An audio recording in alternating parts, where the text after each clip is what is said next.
At its widest point, the towers of the Verrazzano Narrows Bridge stand so far apart that their engineers had to account for the curvature of the Earth itself. That single fact tells you everything about the scale of what was built here. For most of the 20th century, Staten Island existed at the edge of New York City in more than geography. Its only connection to the other four boroughs was a ferry. No bridge, no tunnel, no fixed crossing of any kind. The Narrows, that cold, deep channel where New York Harbor meets the open Atlantic, kept the island isolated and, in the eyes of many planners, underdeveloped. Engineer David B. Steinman first proposed a bridge as early as 1926. For more than 3 decades, the idea surfaced and sank. Tunnels were proposed, funded, then abandoned. The War Department blocked early bridge plans, fearing a fixed span would obstruct naval passage in wartime. Communities in Bay Ridge, Brooklyn fought the project fiercely, knowing their neighborhood would bear the heaviest cost. Into this tangle of competing interests stepped Robert Moses. The chairman of the Triborough Bridge and Tunnel Authority, Moses had spent a career reshaping New York with roads and bridges. He championed the Narrows crossing not as an amenity, but as a necessity, a lifeline that would tie Staten Island permanently to the city and relieve crushing congestion on every bridge to the north. Where others had hesitated, Moses pushed. He commissioned feasibility studies, lobbied governors, and outlasted every opponent. When the Board of Estimate finally approved the plan in October 1958, it came at a price. The approach through Brooklyn's 7th Avenue corridor would displace approximately 7,000 people from Bay Ridge. More than twice that number were displaced on the Staten Island side. But there the reception was different. Staten Islanders watched real estate prices rise before the first shovel broke ground.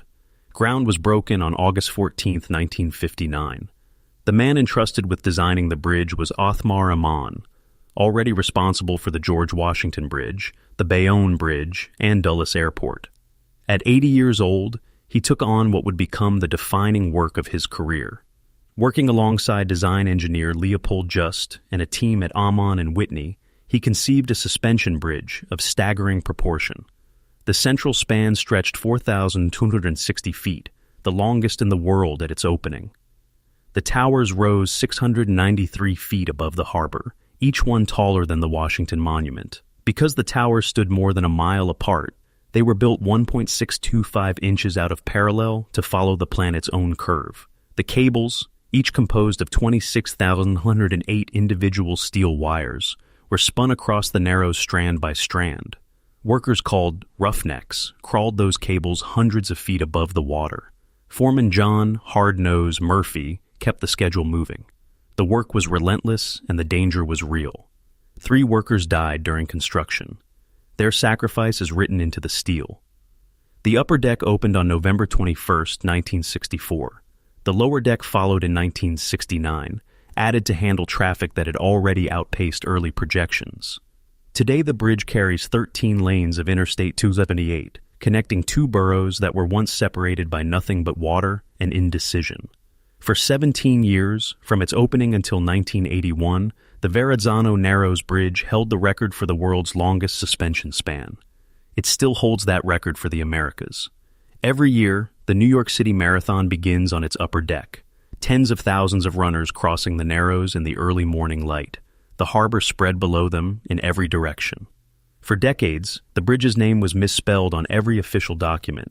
The second Z dropped by a clerical error in the construction contract. The correction wasn't made until 2018. Giovanni da Verrazzano, the Florentine navigator who first sailed into this harbor in 1524, finally got his name spelled right. The bridge has been refurbished twice since its opening, its cables inspected and reinforced, its decks resurfaced. It remains the only fixed crossing of the Narrows. It changed Staten Island as Moses predicted it would, drawing development, population, and commerce to a borough that had once felt like the city's forgotten edge. It also changed Bay Ridge, and not always gently.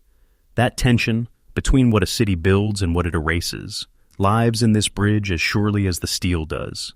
If you found this history worth knowing, subscribe for more stories of human ambition in steel, stone, and concrete.